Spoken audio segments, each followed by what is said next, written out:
নেহায়তই গুরুত্বপূর্ণ। এটা শেখ হাসিনার প্রত্যাবর্তন এবং বিচার সময়ের দাবি, জনগণের দাবি, আমাদের দাবি। যদি শুধুমাত্র শেখ হাসিনার প্রত্যাবর্তনের কথা হয়ে থাকে তাহলে আমি সঙ্গে একটু যোগ করতে চাইব অতিরিক্ত, যদি সম্ভব হয় আর কি, যে ওনার যারা সাঙ্গপাঙ্গ যারা আছে ওখানে, যারা এই দেশকে অস্থিতিশীল করার চেষ্টা করছে, তাদেরকেও যেন সঙ্গে ফেরত আনে এবং ফেরত দেয়।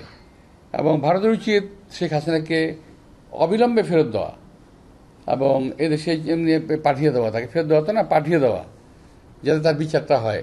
কারণ একটা ফ্যাসিস্টের বিচার হওয়া খুব জরুরি। এটা শুধু বাংলাদেশের জন্য না, সারা বিশ্বের জন্য এটা খুব জরুরি, যে কোনো ফ্যাসিস্ট কখনো বিনা বিচারে যেতে পারে না। তো যদি এটা হয়ে থাকে, আমি যে সমস্ত পয়েন্টে যেগুলো কথা হচ্ছে, যেগুলা তিস্তা নিয়ে কথা হচ্ছে, তিস্তা তো এটা নিয়ে আমি তো মনে করি কথা বলার প্রয়োজন নাই। তিস্তা ছেড়ে দিতে হবে, কিংবা তিস্তা আমাদের যে প্রয়োজনীয় সংস্কারটুকু করতে হবে, তিস্তা যে দরকার পড়লে যে বার্তা করতে হবে আমাদের করতে হবে। এখানে তিস্তা ফারাক্কা নিয়ে কোনো ছাড় যদি বাংলাদেশ দেয়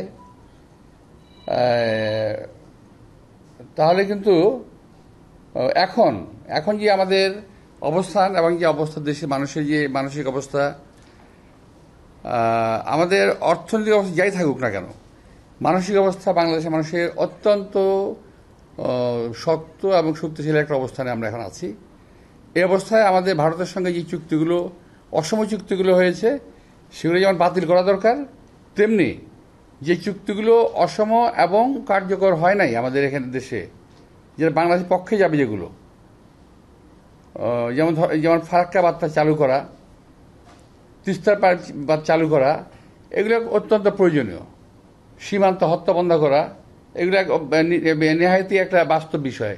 এগুলোকে বন্ধ বাদগুলো চালু করা এবং সীমান্ত হত্যা বন্ধ করা, এগুলো যদি আলোচনা হয়ে থাকে, নিশ্চয়ই একটা ভালো আলোচনা হয়েছে আমি মনে করি। এবং আমি বিশেষ করি যে ভবিষ্যতে ইউনূস সাহেব আরও ভালো কিছু আলোচনা করবেন, ভালো রেজাল্ট আমাদের দেবেন।